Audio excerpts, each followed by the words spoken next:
Ներքաղաքական զարգացումները հայք իշխանություն երկխոսությունը ժողովրդական կուսակցության նախագահ Տիգրան Կարապետյանի խորին համոզմամբ գեղեցիկ սցենարով շոուի է վերածվել։ Փաստորեն ամեն ինչ արվում է բիզնեսի համար, օլիգարխները հարստանում են, կիսվում են իշխանության հետ, եւ այսօր խոսել, որ որևէ մի քայլ կամ ինչ որ մի փոքր, ինչ որ հնարավորություն կա որևէ մի բան շտկելու, դա ես գնահատում եմ որպես շոու։ Տիգրան Կարապետյանն այսօր չի տեսնում որևէ քայլ ի օգուտ ժողովրդի բարեկեցիկ կյանքի։ Այսօր փող են սարքում տղաները, բիզնեսով են զբաղվում ու միլիարդներ են կուտակում, ում հաշվին, ժողովրդի հաշվին, ում հաշվին, սփյուռքահայության հաշվին,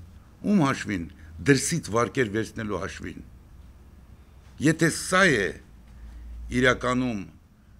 իրավիճակը, ինչու մասին կարող են բանակցել։ Ժողովրդական կուսակցության նախագահն այս ամենից մի եզրակացություն է անում, որ առաջիկա խորհրդարանական ընտրություններին ՀԱԿ-ը կմիանա իշխանությանն ու այս ամեն իրականում թիմային շահեր են։ Փաստորեն դա թիմային շահեր են,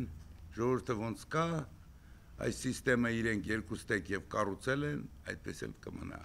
որը տանում է ողբերգության։ Խոսելով նախագահական ընտրությունների մասին, Տիգրան Կարապետյանը խոր հիասթափությամբ հայտարարեց, թե ինքը հույսը կտրել է այն պահից, երբ կենտրոնական ընտրական հանձնաժողովի նախագահի կրկին նշանակվել Գարեգին Ազարյանը։ Եթե Բազարյանը տեղում է, Ազարյանը, եթե ինքը տեղում է,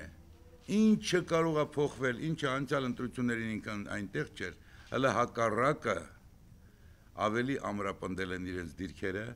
Առաջիկա նախագահական ընտրություններին Տիգրան Կարապետյանը եւս անմասն չի մնա։ Միանշանակ իր թեկնածությունը կառաջադրի, չմիավորվելով քաղաքական ոչ մի ուժի հետ։ Ներկա քաղաքական ուժերի հետ ոչ մեկի հետ ոչ մի դաշինք չի ստեղծի։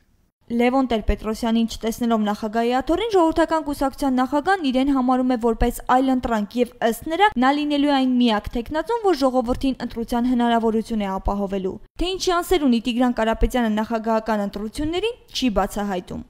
Անի Բաղդասարյան, Արման Գրիգորյան, SLAK-ը։